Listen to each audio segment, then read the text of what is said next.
Guess what? I think I've finished doing all my marking. I haven't finished the admin side of it, like actually putting it up on the results processing system and blah blah blah. But the bulk of it is done, and I'm really tired.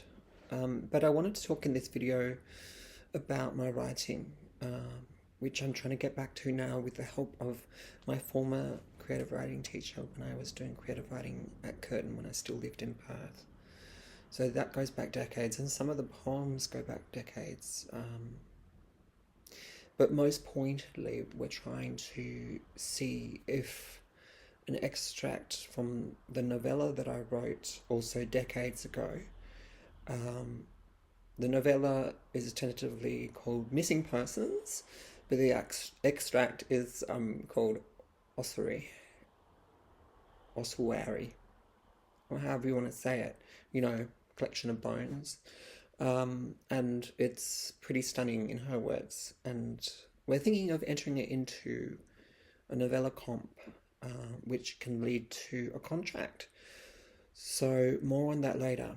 I've also been casting back and thinking, what do I do with all those poems that I wrote over the decades? Some of them also when I still lived in Perth, some of them published.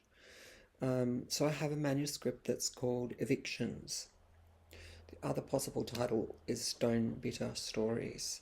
And there is a relationship between both of those manuscripts, given the time that they were written, Missing Persons and Evictions or Stone Bitter Stories. But I've been trying to think about segments that I can sort of put the poems into thematic areas, and what poems I can cut back and all that kind of thing. So just on the strength of having published maybe about 6 or 7 of the poems, it doesn't mean that it's going to get up publishing wise.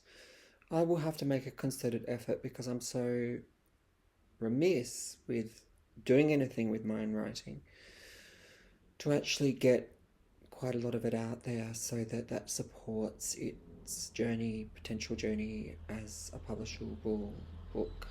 And I kind of want to clear this because it tells stories and voices that are still important, and it would be a good sort of bookend to my current manuscript, which is written very differently with a different set of knowledges and a more mature poetic voice. And that book is called Vertigo, as I've addressed before. There are definitely connectivities between Eviction / Stone Bitter Stories and Vertigo, but I think Vertigo is more interesting.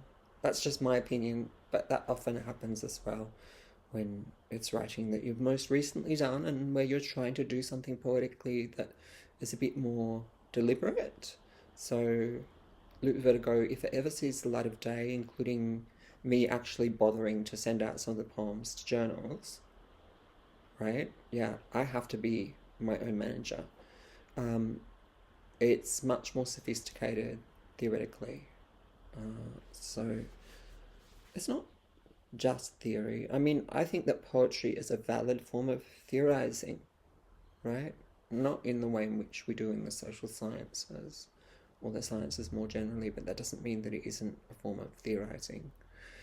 So anyway, there's some reflections on what I'm doing now that the marking and shortly the admin is drawing to a close. It's a very difficult time right now, uncertain, quite devastating. Not in my personal life, but in terms of what's going on with the expansion of this war. And I know people who have family in Iran, and it's unbearable to see it happening.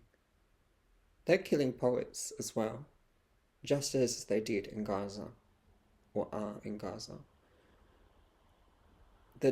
The way in which Muslim people in particular get otherized, nullified, quite literally as well, is astounding to me because, well, I see the humanity both in Islam and also in